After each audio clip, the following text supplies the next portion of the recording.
Bismillahirrahmanirrahim. Assalamualaikum warahmatullahi wabarakatuh. Alhamdulillah. Alhamdulillahilladzi hadana li hadza wa ma kunna linahtadiya laula an hadana Allah.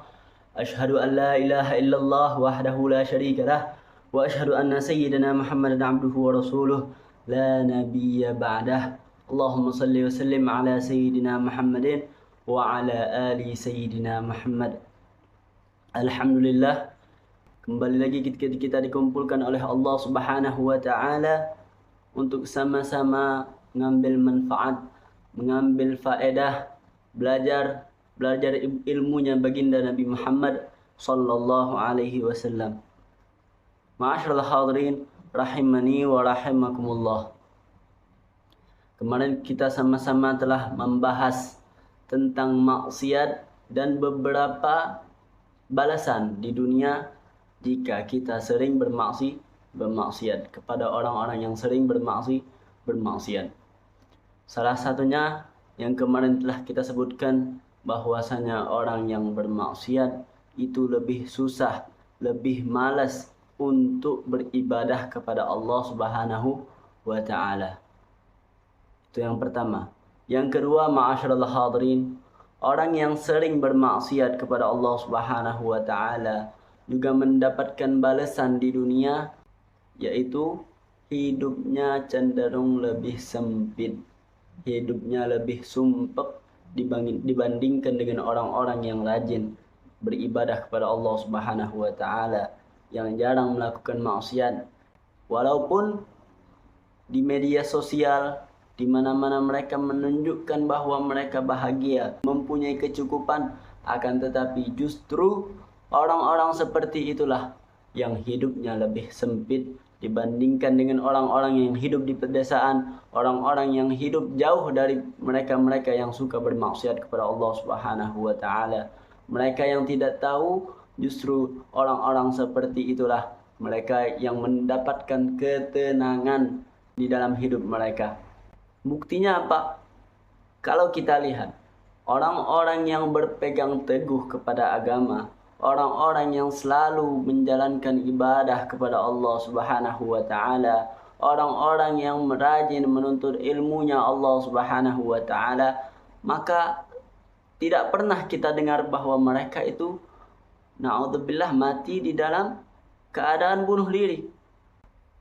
Maka dari itu kalau kita lihat saudara-saudara kita di Palestina, mereka itu walaupun kalau kita bilang mati itu lebih berharga, lebih mulia dari mereka daripada hidup, akan tetapi tidak pernah sekali-kali kita mendengar bahwasanya mereka itu mati dalam keadaan bunuh diri.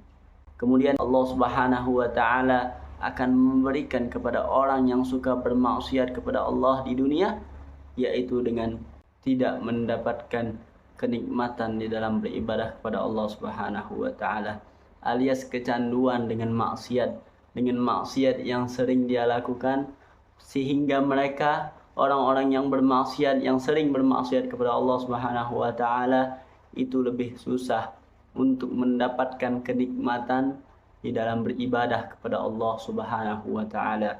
Maka dari itu, ma'asyiral hadirin, marilah kita sama-sama menjauhi maksiat, beberapa maksiat daripada maksiat hati, maksiat jasmani yang bisa kita jauhi, yang telah disebutkan di dalam kitab Risalatul Jami'ah, buah karya dari Al-Habib As-Sayyid Ahmad bin Zain Al-Habsyi, yang di sini beliau menjelaskan beberapa maksiat qalb atau maksiat hati, dan juga maksiat jawarih, maksiat anggota badan dan lain sebagainya yang disebutkan di dalam kitab Risalatul Jami'ah.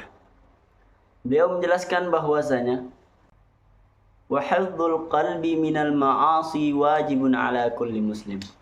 Menjaga hati daripada maksiat itu wajib hukumnya bagi orang-orang muslim. Wa kadza hifdzul a'dha'i fardu 'ainin 'ala kulli muslim. Dan begitu juga dengan menjaga maksiat anggota badan juga wajib bagi orang-orang muslim.